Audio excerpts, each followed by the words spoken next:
Okay, Yep, we already live. we are live. Yeah, Yes. hello everybody watching this podcast and this channel, this Inspirational Bar Podcast, anytime, anywhere in the world. Welcome to our podcast, and today I have a very special person, a very special guest. Uh, I met him. I was counting today because I'm not sure if it is in 2013 or if it is in 2011. I met this Somewhere person. around there. Yeah, somewhere around there. So it's like 7 or 9. Not long time ago, I met him in Bacardi cocktail competition. He was judging the competition I was competing, and I met him a couple times there. And I have a special person who now I could say like a ex global brand ambassador of a huge brand, Bacardi, and today he's developing his own rum brand that I would know also a lot as well and to share with everybody. And I'm sure David has a very inspirational and very interesting journey in hospitality, drinks, cocktails, bartending business. And that's what I would like to share with everybody and inspire people to grow and to become a better bartenders, or also to see a wider picture of this amazing professionals bartending. Not just to start on bartending as the core, but also it's possible to go many other directions. And today we'll know one of that. So, David, how are you? I'm very well, thank you very much. Kind of like pretty much 6 o'clock in the afternoon in Spain, and it's a sunny day, a little bit windy, but beautiful day. Okay, Where are cool, you actually, by cool. the way? Where are you Me, based? I'm in Miami now. Uh, yeah, in Florida, Miami. So it's almost always sunny here. That's why it doesn't look like because window is that side. But I'm really happy to have this conversation with you, David. And I would like to hear your Thank story. you. I would like to know how did you start it? How did you get involved into bartending, into drinks industry? I know where it started, maybe from, I heard different stories. People started from dishwashing, or people started from other, let's say, positions, or some doing some work in restaurant or somewhere. How did you get involved in bartending, and how everything evolved? How did you grow, and the first step until uh, Bacardi brand ambassador. Let's hear this part of the story and then a next one. Just I need to go back about almost like 29 years, almost 30, I think, Oh, just to be on the legal drinking age. I, I'm originally Argentinian, and over there, kind of like when I grew up as an adolescent, you want to go out, you want to party, you go in the nightclubs. It was a very good scene in that time, and I think is for me to keep doing what I wanted to do. Going, dancing, meeting people. I started falling for the bar. But at that time, the bar is like any nightclub bar. I'm starting in the very, very steps of making gin and tonics or Cuba Libres, or a glass of okay. sparkling wine, these kind of things. Over time, I continued my studies, and I realized I was kind of putting too much time, and not too much time. I love my university, but I needed to find out a way to kind of like get away from the studies, because sometimes you study 6 days a week and you just like, I need to do something else. And I remember came to a friend of David, mine in the David, bar he excuse was me. working. It was very, very new bar, open, kind of. Yeah. Excuse me, David. The sound is a bit Sorry, tricky. say that again. The sound is a bit tricky. Can it be because of your AirPods, or Yeah, just because of I internet have noticed connection? that.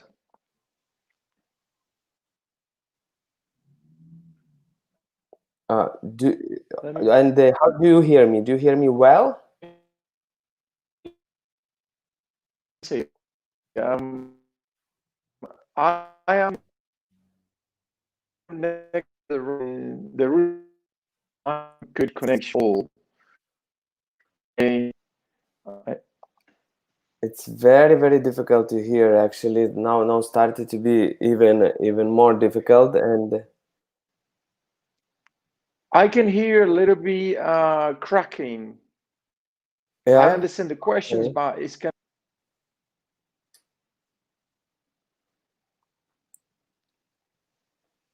It's the same with me.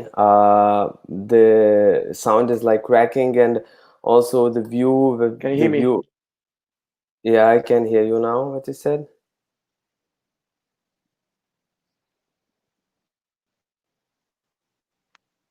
And now don't hear anything after you asked, can you hear me? Okay. This Ah, technology is refresh. uh, Something maybe about it. so. Maybe just let's try. Let's try. Can you disconnect and then come back to the link I gave you again? So that might be a better sound. Okay. Let me go. Let me. Mm-hmm. Some technical issues.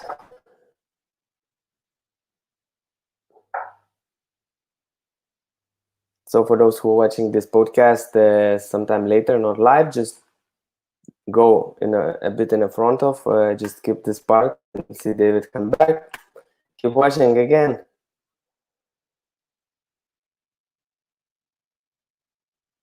And those who are watching now, can you write me in the comments, how do you hear me? How do you hear me and how do you hear David? Okay. Hello. Hello, David. I see you. I'm still. Yeah, perfect. I see All you and right. I hear you. I Can you hope hear me better now? it looks like better now. I hope it will stay like that. Okay, so Yes. where did we Fingers stop? We crossed. stopped that you were making gin tonics, Cuba Libres, something like that. Yeah, back in the day. Okay. This is a friend of mine opened a bar in that time. It was a bartender, very good bartender, and he started working in this speakeasy bar, new bar in Argentina. We are talking about, oh, I think is now 1994 or 97. I Okay. don't know. Very long time ago. Okay. And I fall in love with the bar. Um, and it was very I used to start going and going and going and going every weekend when I could. And then one day I asked the owner if I could actually learn more proper bartender, working for free. And I work every Thursday, Friday, and Saturday after my office work. I used to go home, get changed, and work till about 6 o'clock or 7 o'clock in the morning on Thursdays and Fridays and Saturday. So 1 month, and I go pay, and I learned. I stayed there till a moment that I left Argentina in 2001. By that Mm-hmm. time, I was, I had my clientele, my kind of like very twist in the classics and a few developed cocktails, learning a few things. Argentina very difficult to find. A lot of ingredients means your cocktail repertoire was very, very small by that time. And then in 2001, I arrived in UK, and there is I arrived to Scotland. And during that time, I worked in a nightclub. No nightclub, it's like a Latino style bar where I kind of like after 6 months, I managed to improve my English. I arrived pretty much with zero English, and it was very Tough. difficult to work in a bar, not understand very strong Scottish accent. And after 6 months, I ran a little bit the bar. I was doing the rotas. I was doing cocktails, or trying to do cocktails. It was a very kind of Latino bar. It was kind of like very typical drinks that you expect in a salsa environment. You know, it's going to be Cuba Libres, mojitos, daiquiris. It's going to be all very Latino style of drinks. And I wanted to improve my knowledge. And then I decided, okay, it's time. And then I picked one bar that I want to work. I'm going every weekend to establish a relationship with the manager. I got to a point by a friend of mine who introduced me properly and said, look at this guy. He's a very good bartender. Just give it a chance. And I started working. And from there, I was kind of like, by that time, 2003, I was quite a little bit old. I'm 47 now. Means I'm, already kind of like 30. I wanted to do more, and I started bartending more and more and more. Many hours, creating, developing new cocktails, learning, doing tastings. I was doing every tasting I could to have knowledge, and I go into competitions. I understood that to break through, that kind of like when you're not native, or you kind of like lack of the language, you need to force yourself to speak with people. And sometimes when you're like being 8 hours and you only just have a very small conversation with somebody, and then in a competition is different because you have like 5 to 10 minutes you need to talk. You need to talk the entire 10 minutes, and you need to communicate, and you need to express what you're doing. And for me, it was kind of like that mountain, to climb that mountain on knowledge and express and, make cocktails that it was coming from my tree or my side of the world, different ingredients.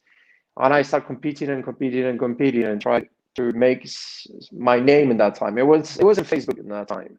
It was in Instagram. We have no this technology. It was like only competitions. You want to compete, that's how people know you. And you compete in every competition: vodka, gin, rum, whiskey, you name it. David, I know connection is a little bit a couple seconds, so I can't beat you straight, so beat into the conversation. I just wanted to ask one question. Do you know how many competitions did you do? More or less, if you counted or not, how many competitions did you have in your life participating? How many competitions participated? Yeah, you participated in how many competitions? I don't know.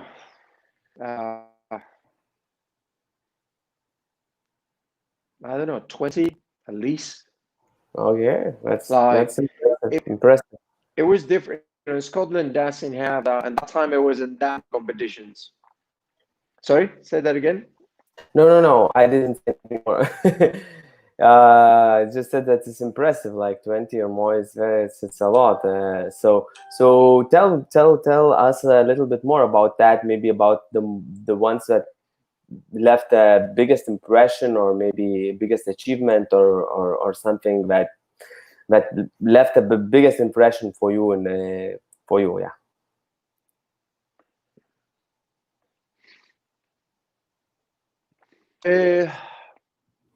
Well, put it this way, competing at that time, it was not as glamorous as it was today. Yeah. And in Scotland, we used to have much less competition than London. And it was always been like Edinburgh, London. And Edinburgh, we used to have the national kind of like competition. We always get different things. I think is, before I answer and give you a little bit something that we used to do back in the day that good, we used to do all the bars in Edinburgh. We used to do a competition that it was every kind of like, I think it was every Sunday or every first Sunday of the month.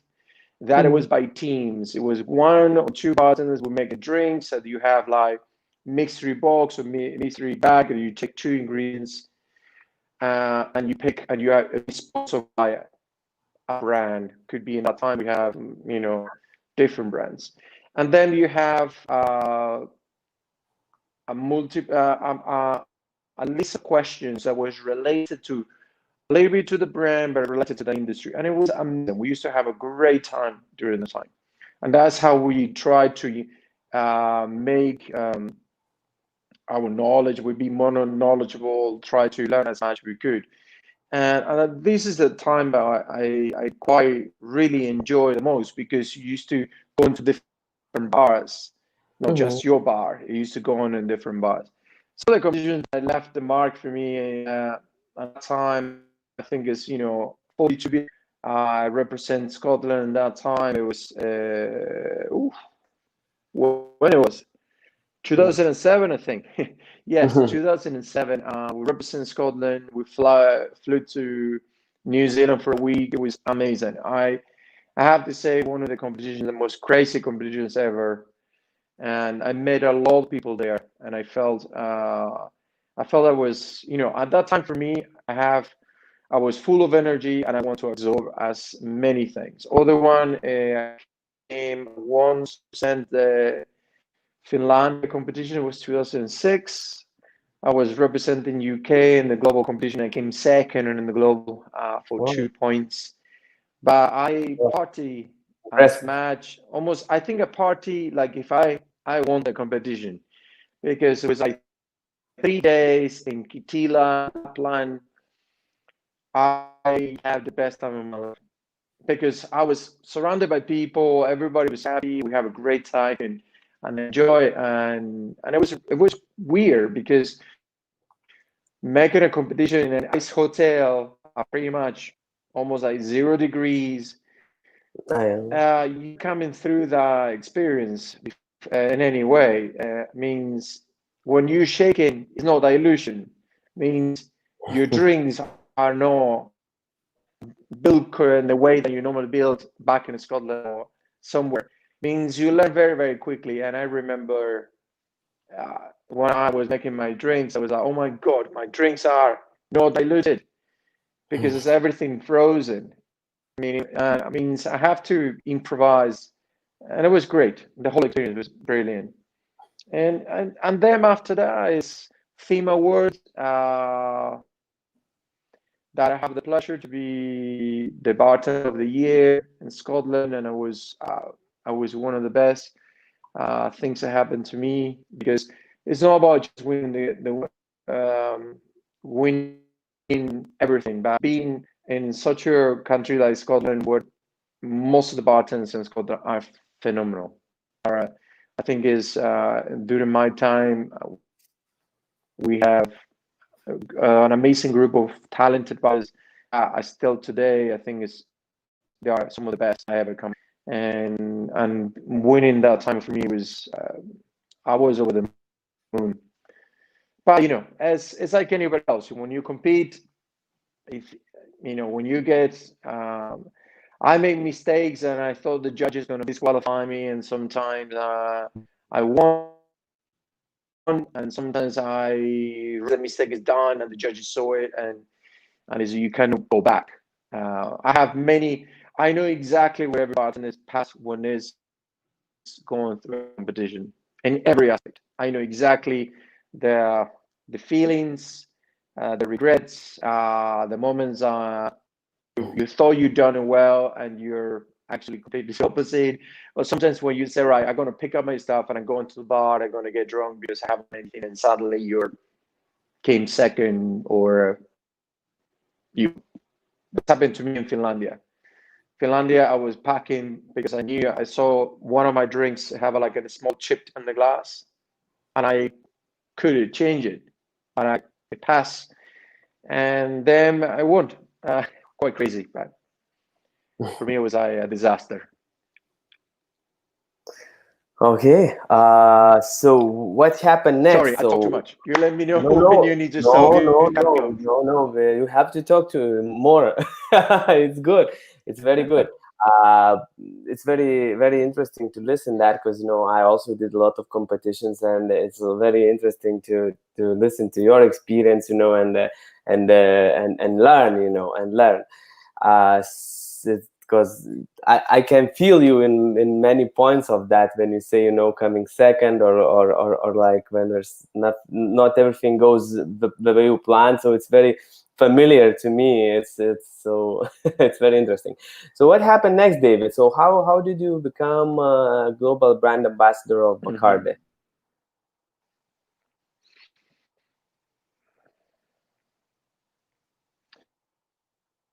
I think that time, as I told you, communication was slightly different about at the very beginning of Facebook, and just to everybody can have a sense of what it was at that time. Because I compete in every competition. I couldn't stop. I was competing in every single one. And I think I learned more about competing and coming second so many times, as many times you can imagine, than actually winning. But for me, it was the be there, be participating. And slowly, it was that magazine. It was in that era, and it was kind of like it was an article about what Scotland was doing and how many bartenders was in Scotland and how Scotland was coming, or Edinburgh and Glasgow. It was kind of like comparing at that time or balancing with London. And in that article, it was my name was there, and one day I was Bacardi kind of like to resume a little bit. Bacardi was looking for a bartender that was known in the industry, that speaks Spanish, that speak English, and it was kind of like Latino, similar to, let's say, a brand that is an Italian brand and looking for an Italian bartender, somebody to represent the attitude and all that.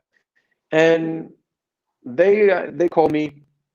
I came to London. I was there for I can't remember what it was. It was an imbibe in that time. It was I think it was kind of a London, um, not London Cocktail Week or anything like that. It was kind of like similar to imbibe. I came over, and suddenly the person from Bacardi called me and said, "Look, we would like to see you in the show. Are you coming?" Yes, I'm coming over. I met the person. We have a chat, and then someone like, "Perfect. I would like to interview tomorrow." And I was like, "What?" At that time, it was no like suits and ties and dress up. And I was dressed up as a bartender. Like I was Yeah. comfortable. I have my flat cap, jeans, and trainers. I was in London with knowing for that. I couldn't actually miss that opportunity. And I asked a friend of mine, I called him and said, "Look, do you have a suit?" And he told me, "Yes, I have it." We're similar, but completely different. The suit was a little bit baggy. Anyway, I bought the suit. I came across, I don't know, I was a little bit hangover, I have to say, because it was kind of like, a bar show, you're going over there, and it's 2 days full on. And I have a great interview, but nobody prepares you for the interviews. Maybe now I'm more comfortable. At that time, they're asking questions. Maybe you don't know how to answer. And I remember heading back on the train, and I called back to my interviewer, and I said to him, "Look, I haven't answered that question properly. Let me answer right now."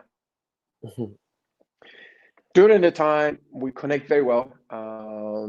We're still in contact with that person, and he messaged me months later and told me, like, "I'm leaving Bacardi, but I am recommending you as the candidate." I was like, "Oh, thank you. That's great." But at the time, oh, so disappointed. I thought I'd done well. In the end of the day, you want to have a conclusion. You want to see if you go it or you're not, are you moving. Uh, I have like maybe 10 months or 11 months of waiting. Another four more interviews. Um, I remember I knew the other candidates. Means it was very tough competition to get the job. I got offered another job as well to be a tequila ambassador for UK, and they both of the job came in the same time. The both offers came in the same time, and I was like, wow. I felt amazed. I felt grateful, but at the same time, I felt like, well, I have two offers, and I do not want to say no to one or the other one. But you have to choose, and I Yeah, choose by the spirit that I could drink every single day. true. And of course, we are talking about Bacardi Global or a tequila UK. And Okay. that time, I was not even thinking about what it means global, because you don't think, you don't understand, you have no comprehension what means. Yes, true. And I took Bacardi specifically. Was a rum brand, and it had a much story behind, and it have so many. It was like, all right, yes, I think this is. Of course, global sounds a little better, but in the end of the day, even if you get the job straight away, you're nobody. You have to earn it. Yeah. And David, that which year pretty was that? much, that's what I started almost 7 years on that. It was very interesting. So,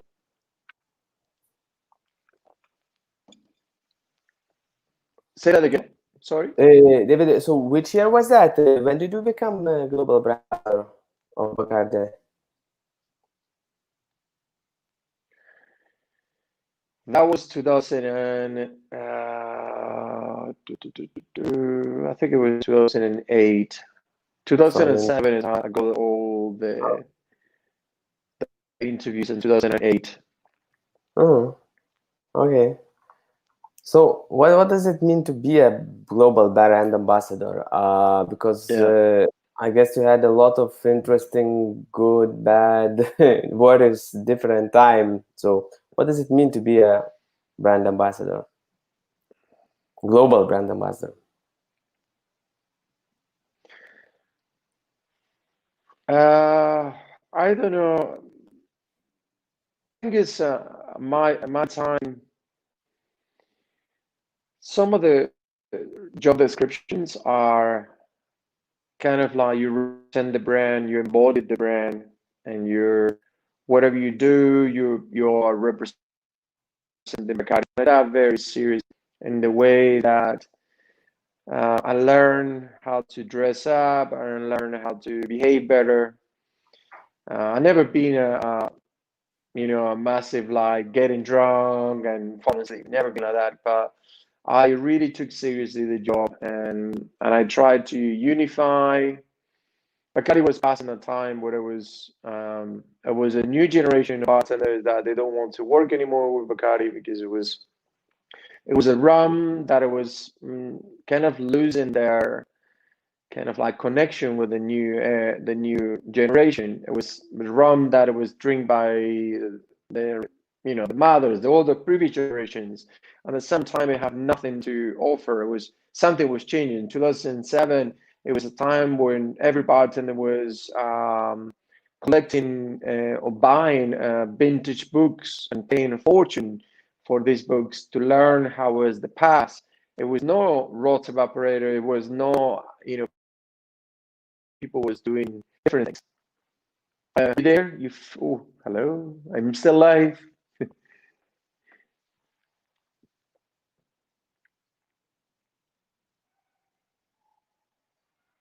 If you're there, if I maybe still live, I apologize. Just waiting for my host to arrive to log in again.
Okay, I'm back.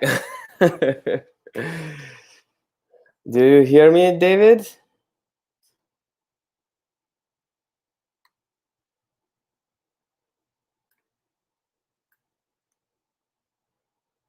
Or maybe. Don't go, don't go. I'm Oh, here. okay. Because I see you. Okay, we are back. One side to another one. Yeah. Right, yeah. Oh, now I hear you much better. So, wow, something was wrong with my internet, or I don't know. I just tried to reload everything. No And worries. okay, okay, great. So, where did we stop now? I think you were Uh, telling about what it means to be a global brand ambassador, what it meant to you. yeah, yeah, that's true. Sorry, I think I left it. Be a global brand ambassador. Yeah. Um, my duty during my time in Bacardi was um, kind of like bring all that story and the history and the cocktails and everything to pretty much us to one voice. Put it that way. Bacardi was a company, or particularly in the industry, as a company with 150 plus years, and they have every year they have new ideas, new recipes, new things, new rums, and all that. And for me, it was very important to. Well, my job was kind of like have consistency in everything that we do, and to do so, it was creating cocktails on the same way and repeating the same cocktail and the same recipe with the same in the same format all the time. And I think that was one of the challenges that I had. And then we wanted to Bacardi was, as I told you before, it was kind of like not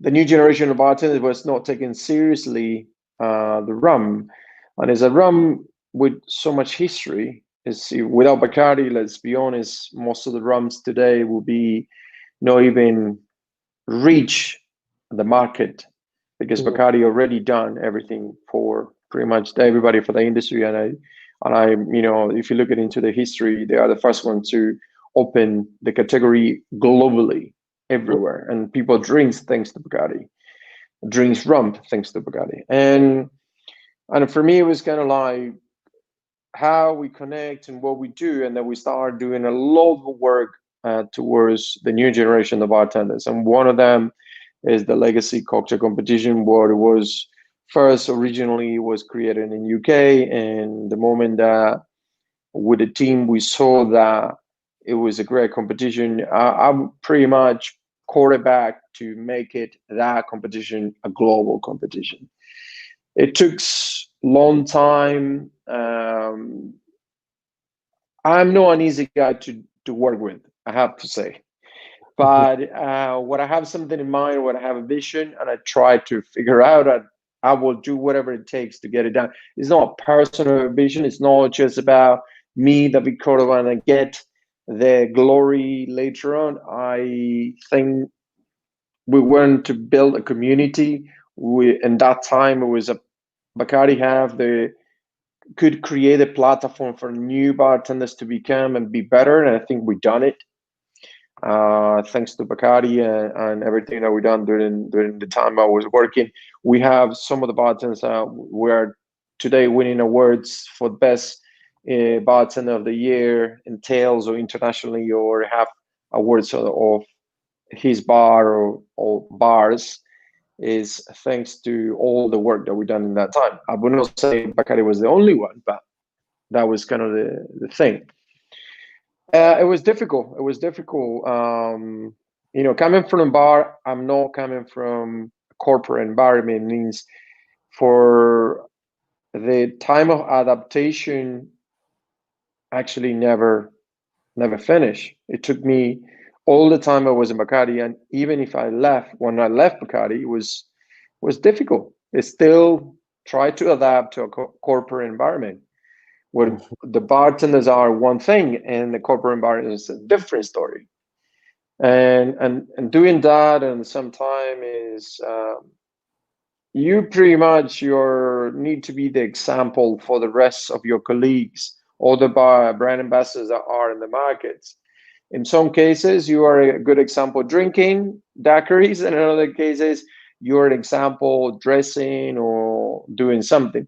Of course, you're not perfect, and I've never been perfect. I always trying to do, but I was most of the time, I think during my time, and try to guide all the bartenders or all the brand ambassadors that I work with, and try to do cool stuff to keep them together, thinking in one person. But every market is different, and it brings their challenges and things. And I have the best job in the world. I think is being a global brand ambassador was the best job in the world. Why end up? Because it's time. You get burned like anything else. You're non-stop. You're constantly in the air, constantly bartending, constantly doing presentation, constantly doing something else. And you go to the point where it's imagine everybody love traveling. These days, everybody's just posting pictures going to the plane. I will never post a picture going to the plane anymore because it's lovely traveling, but when you're traveling so much, you just start hating it. I hate airports. The transit and stay in the airport is the worst thing ever. And the plane, I can be 12 hours, no problem, because I know that I am in a momentum. I am closer to the destination. In the airport, but it's like anything else. You end up loving. It took me a long time. It was like breaking. My wife is going to kill me if I say this, but it was I almost have the love of your life, and suddenly you need to let it go. and it took me a long time. It took me quite a long time to get into that. I'm not anymore on that roller coaster, but it is what it is. Yeah, Life true. continue. It's experience. It's how you grow. So what happened next after the Bacardi and to today, to the point where you are today? You have, as I know, you have your own rum brand now, and you're working with it. Yep. So how didn't move to that straight after Bacardi, as I know, or is that straight? No. I work with a company pretty much after Bacardi. I have a great job offer in Singapore. I wanted to live in Singapore for a very long time. My idea, and this is 100% truth, that after Bacardi, I wanted to open my own bar. I wanted to go back to operations and open a bar, and that fell through completely. That was I'm realistically was kind of like looking for the right place. What it was, I was maybe dreaming to open a bar somewhere in the world, but I realized that that have a lot of consequences, particularly if you don't know the market and arriving and try to open it. And it was at the end of the day, after I perceive and I have the business plan and all that, end up with kind of like not falling. But I have that, and I want to open in Singapore. We're talking about 2012. And I got a connection there. I got in contact with some people, particularly the owners from 28 Hong Kong Street, who owns Proven Company. And over time, they knew that I was kind of like ready to move away from Bacardi, and they offered me a job. It was a great opportunity, and it was in Singapore. Why not? Singapore was kind of like I wanted to at least experience Asia, and I worked there for 3 years. And after 3 years, the rum business or the rum project It was kind of like always was in the background, and I moved to Singapore with the idea to do in a short period of time, I would say 2 years, do a brand or create a spirit or do something. And that kind of like passed the 3 years, and I have things happen in my life that push me to say, right, it's your time to take decisions. It's time to do what you're dreaming or you wanted to do. And from there, October, I think 2017 to October 2018, it was a very rough roller coaster to try to get a blend, sorted out the blend. The blend was there already, but we needed to fix it.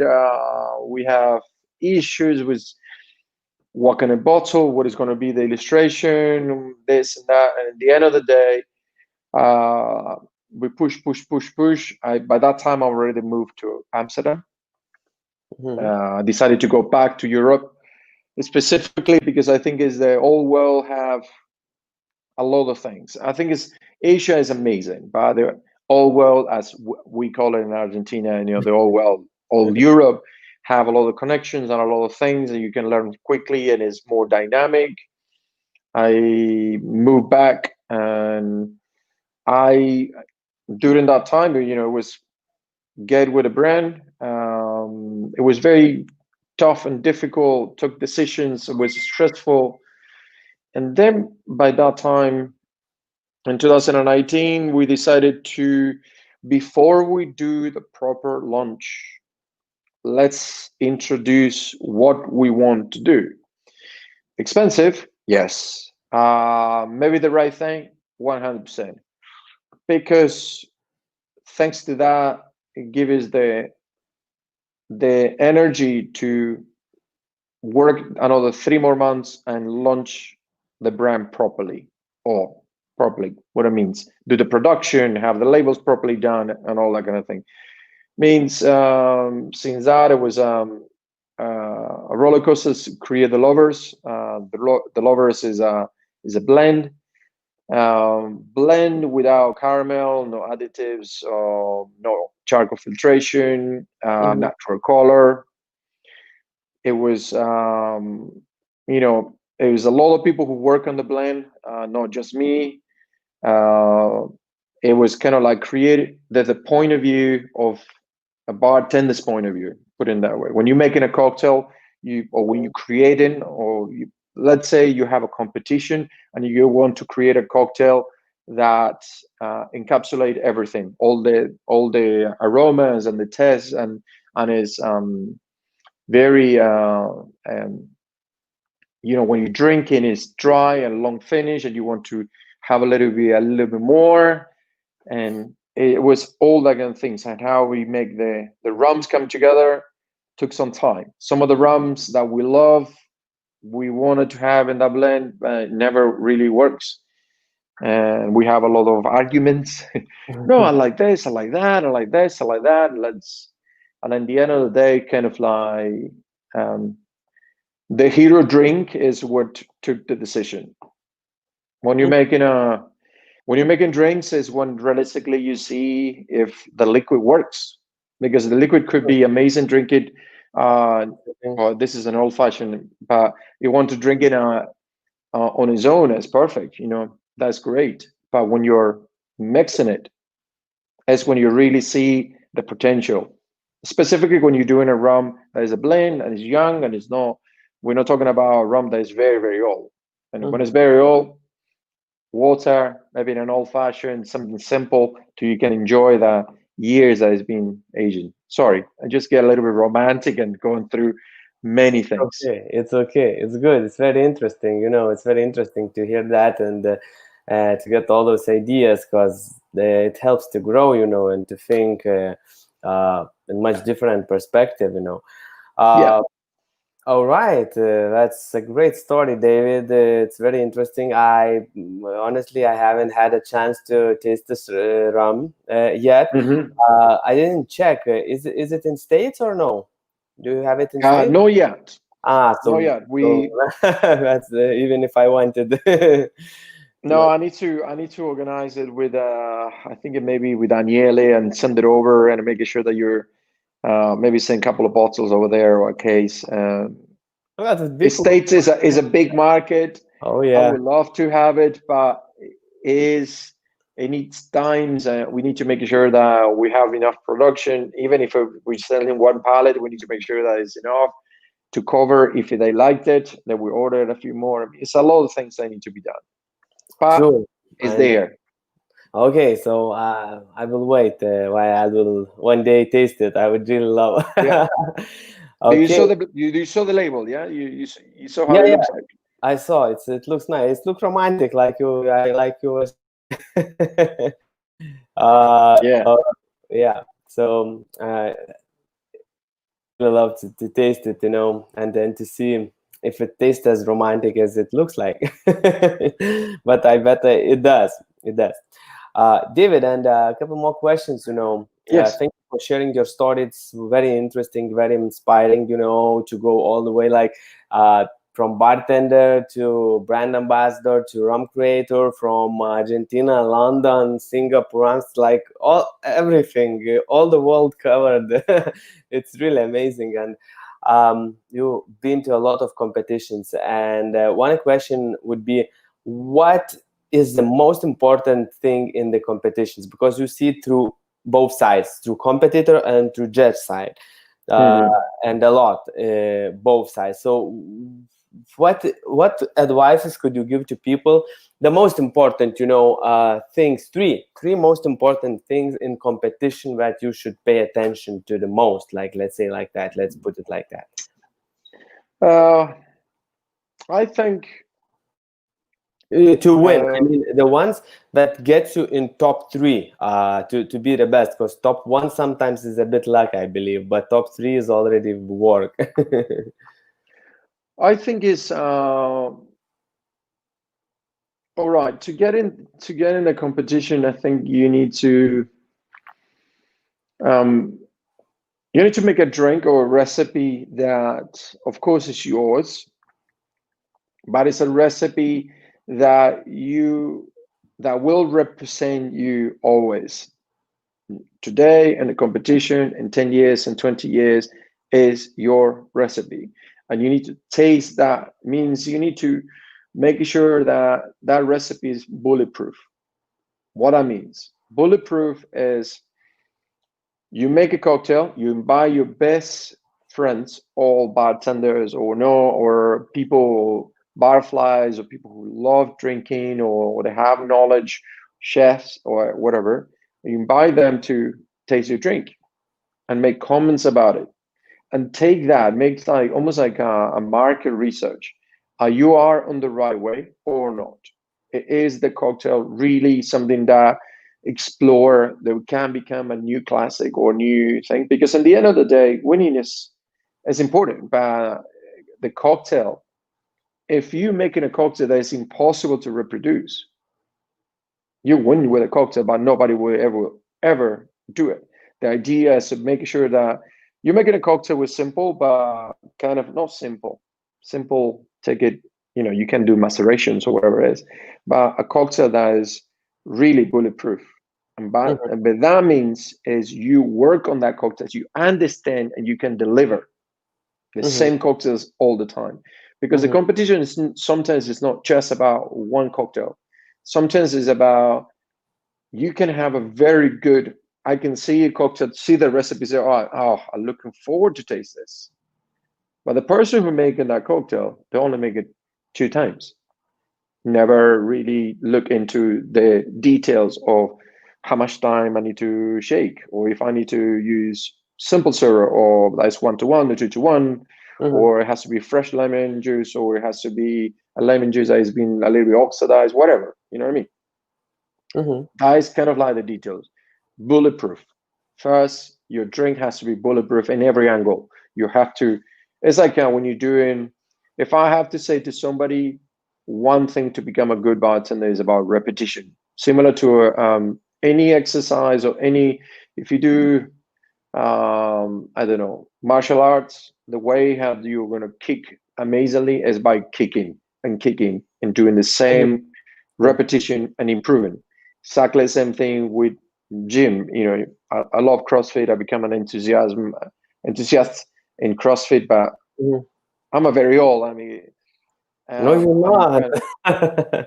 but it hurts and all that. But by repetition, you're getting better. Doesn't mean you're perfect, but you're getting better. Doing a cocktail, exactly the same thing. You have to go for that. Then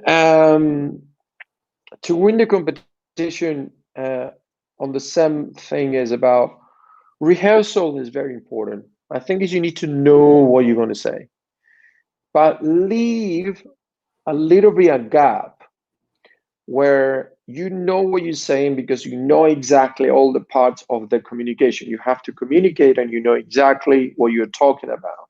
But leave at least maybe 15% to you can actually think in your spot. Think there in that moment, what could be happen? Something could be going wrong and you need to really take the opportunity to make it your best thing.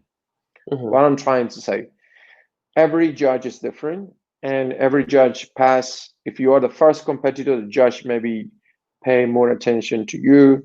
If you are the last one, maybe the judge is a little bit tipsy and tired. And if you're not entertained enough, you're kind of like, it doesn't really care about you. What I'm saying is I making sure you really know your speech and then and that 15% that you can improvise something, do something different, so you can take that speech further, add it a little bit more passion, love, okay, I don't know, something. I don't say to cry there or start thinking about your family. All right. I think it's the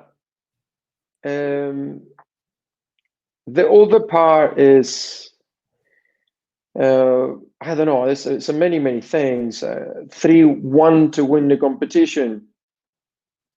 Just enjoy. I think is competing is amazing. It brings good things, but it sometimes bring bad things on you, and people can perceive that.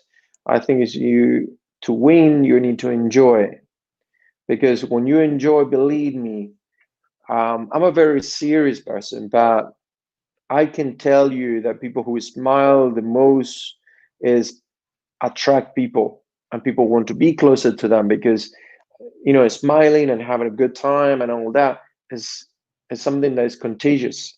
It's like laughing, and you need to be on that part. It's like if you are competing only for winning, is you're just missing out the whole entire thing. You could actually be competing with your best friend or the person who is going to become your best friend or who is going to invite you one day to say, let's open a bar together. Or maybe that person is going to give you a job. Or maybe that, I don't know, maybe the opportunity that you're in the camera and people see you and maybe you become a new, YouTube star or television presenter, who knows?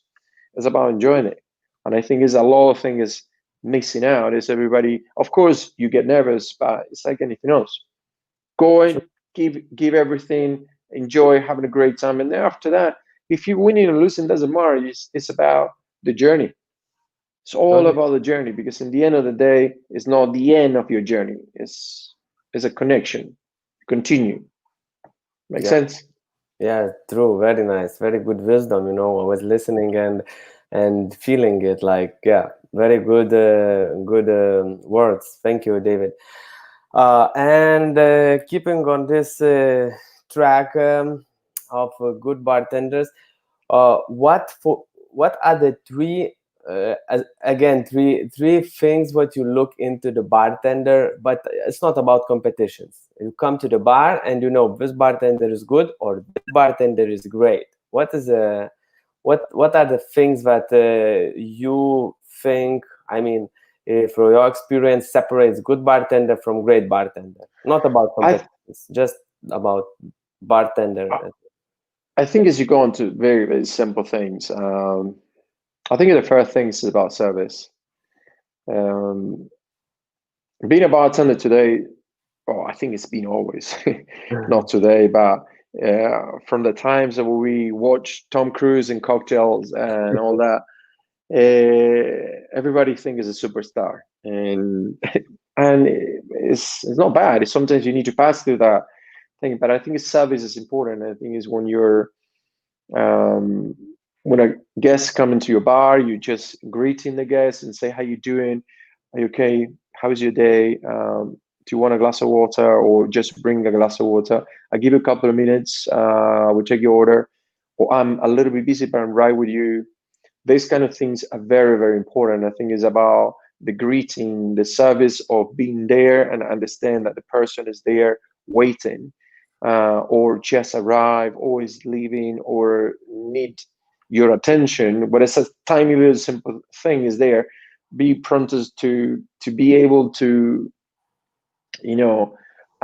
just make a dialogue and communication with that person. And if that person want a pina colada, don't judge, just make it, and make it the best one you can. If you don't have the ingredients, try to improvise. If you don't have anything, just tell her, look, I don't have the ingredients. Is anything else that you would like to drink? And I can maybe create.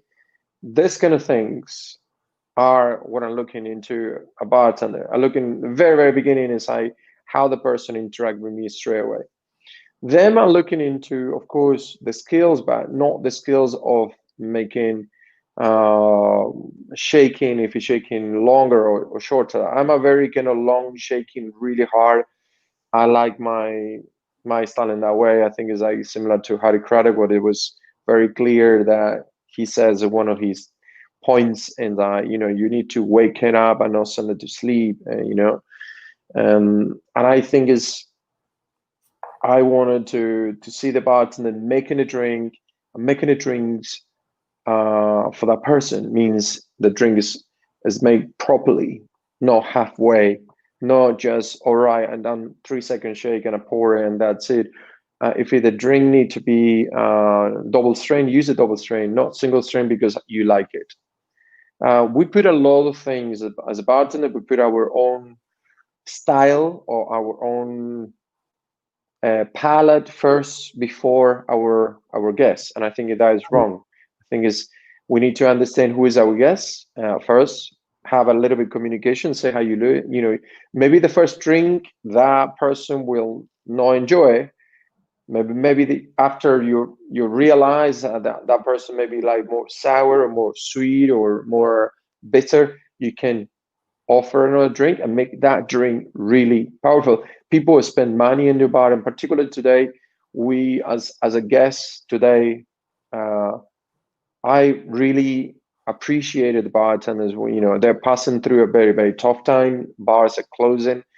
Means next time you go into the bar, if I said to a bartender, making sure that every guest is served what exactly they want and serve it the best possible way. It's like going to a restaurant. You don't want to have a food that is overcooked or undercooked, or for example, just cold. If you ask a salad, you want a crisp salad. You don't want a salad that has been under the heat plate and suddenly it's kind of like dead a little bit. Those kind of things. I think it's service and product, in the way the final product, how arrive and what is taking care of these kind of things. It doesn't matter how many drinks it's about if 10 drinks, you're doing that 10 drinks that makes it, the people will drink that drinks, will not drink anything else. Sure. I think the final one is this is kind of like very personal, but I believe presentation, how you present yourself behind the bar. I think sometimes we forget that we are an environment where is health and safety, and we need to be, dress up properly. Means everything that we do behind the bar we don't have that many things. We work with alcohol, pretty much everything is killed with, 4 and above percent ABV. But sometimes it's the way how you present yourself as a person and the way how you clean your station and get it on. I'm really looking into these kind of things because at the end of the day, we are talking about, without going into very detail, but we're talking about 50 best bars, and I think is 50 best bars is an amazing opportunity to showcase who you are, but at the same time is the spotlight when you have, if you are closer to the 10 best bars, you are in the spotlight, and you have to present yourself. Your drinks has to be amazing, your service has to be great, and your bar has to be spotless. It used to be amazing, has to be amazing. And I think, for example, Taller,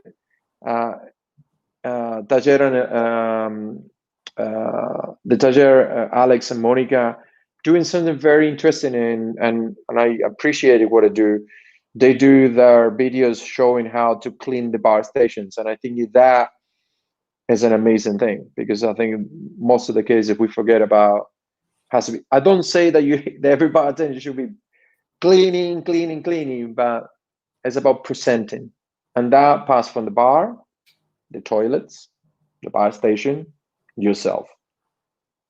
True. Make sense? Yeah, definitely. Very interesting. Very interesting, because I'm always asking these questions for my guests, and that's how, I collect what's that most important things that those people who achieved a lot pay attention. That means it's very important. Thank you, David. And a couple of questions for the finish, because we are finishing our conversation. I won't ask you what's your favorite category of drinks, because I think I already found out. Yes. What's your favorite cocktail, let's say? I know it might be couple, but what's the one that you would never refuse? Or is there such a...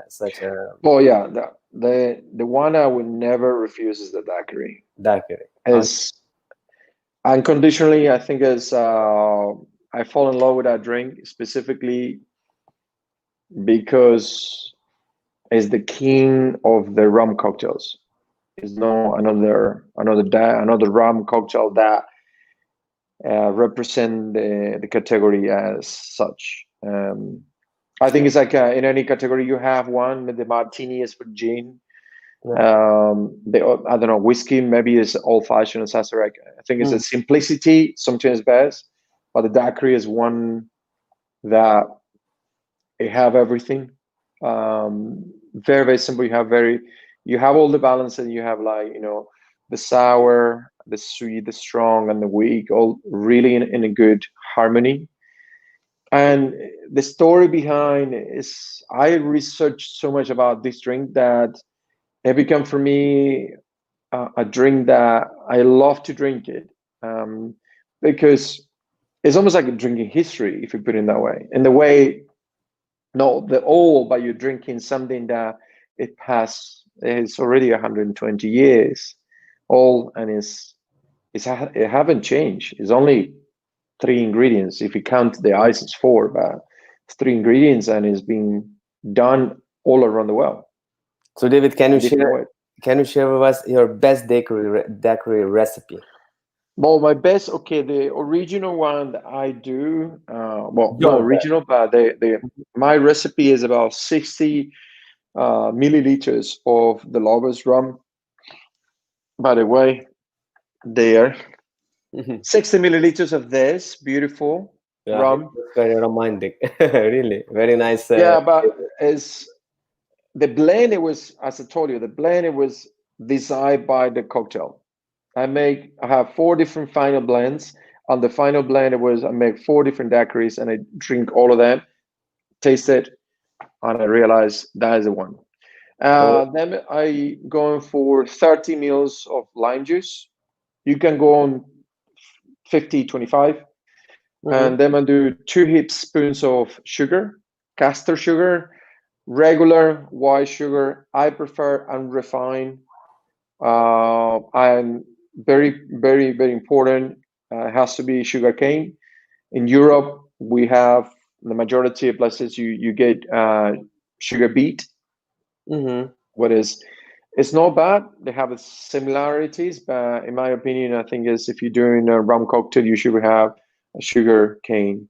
And Yeah. then I will use my tendency is always use cube ice and crack ice or crush ice to shake to make sure that you have the right dilution and really frozen, kind of frozen temperature when you serve. Because you Mhm. need to drink or need to shake it really fast to froze your shaker and then double strain. No garnish, simple. Okay, cool. I will try that. I will try that, and I would love to try that in Lovers Room. So I will look forward when one day you will come to Miami, grab one bottle. Yeah, I'm trying to organize a trip to Miami in some point. I don't know if it this year, maybe next year. I need to go and see friends, but definitely I need to go to Miami specifically. Great. And So I let me will know. organize and I will bring bottles with me. Great. And one more last question for you. How do Mhm. you see yourself? What dream do you have? Because you're creating, you're doing things. You already accomplished a lot of things. What dream do you have for yourself? How do you see yourself? How would you like to be in 10 years from now? 10 years. I mean, 10, 15. I mean, a, like how to say 10, 15 years from now, so On it's like a, on in some a, kind of long term. you ask me on a personal life or business or more on industry or more on industry, industry? Okay. except if you're planning to leave it and don't look back. So No, I think I would never leave the industry. I always gonna be. I'm not very immersed into posting and all that, but I always follow what the industry is doing. And I think is that now we are in a huge wave of communication and Instagram and all that. And the industry, my dream realistically is to be able to produce my own rum, means to be able to go from field to bottle, but on a very small scale. Mhm. um, I don't want to be a master blender or master distiller. That's not exactly what I wanted to do. This is not what I visualize myself. I would like to have a place where create. If I look into this, I would like to create a place where people can come in and learning about blending and have the facilities to do it. Blend different rums around the world, make our own rum, and continue it in that way. And of course, I want to open a bar, Yeah, that's all. but open the bar it will take a little bit some time. I'm not I'm not sure if I'm going to be behind the bar every day. Maybe the first year, yes, 100%. But after that, I might do going maybe once or twice. But I will be there for sure. But Good. definitely would love to open a bar. But I would like to open a bar. Um, I don't know if I'm dreaming, no, and we're dreaming. This Yes, is yes. this is all about. That's what I asked. Uh, What would you like to be in I 10 would years? like to I would love to open a bar that it doesn't pretend to be anything. You just want to. It's a good bar where they have a very good food, and they have very good drinks, and the people going just to have fun, not Okay. pretending anything else, not pretending to be or on the best in the world or anything like that. Just like simple bar, you can have a very cold beer, Very very cold good daiquiris. day. Exactly, like a nice food, and people feel, like a bars used to be is that bars that you feel that it's an extension of your place, but without being lazy. It's not like you're on your sofa. It's a place that you really want to go and meet up your friends and experience different things. But I suppose it's a dream of everybody else. But when you open a bar, the reality hits you, and sometimes you have to deviate and do other things. Yeah. But the dream is there. I'm not going to change the industry. I think is I have a lot of things to do in this industry.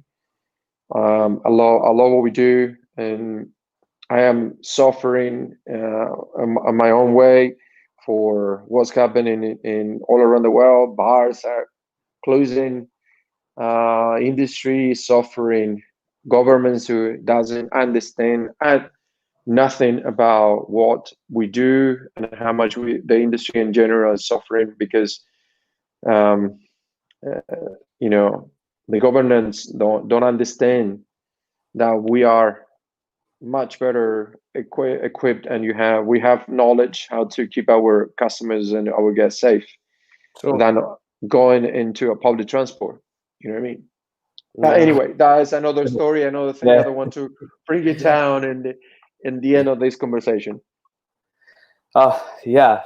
Thank you, David, for all your story. It was very interesting, and I really wish you to open the bar in 10 years Like or I do maybe a pop-up.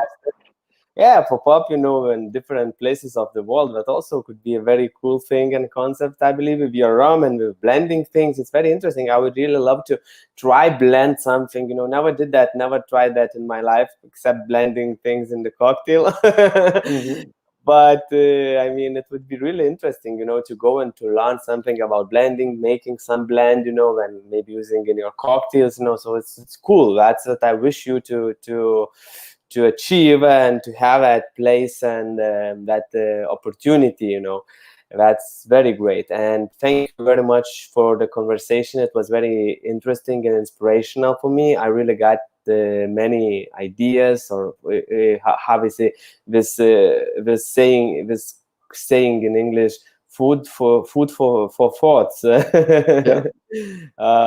So it was very interesting and inspirational. Thank you, David, for being my guest.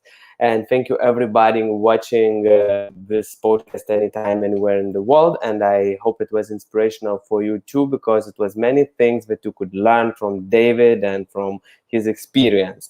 And I'm happy to bring this podcast every week. I'm trying to do that every week to you, and to inspire you to grow, to be better person, to be better bartender, of course, because it's very connected, I believe. So thank you very much, everybody. Thank you, David, and see you in Miami. Thank you, Isis. Thank you very much, and I hope I will see you very, very soon. Be strong, and my support to all the bartenders in Miami as well. Thank you very much. My love, passion, and energy to Spain. Bye. Thank you very much. Bye bye. Bye bye.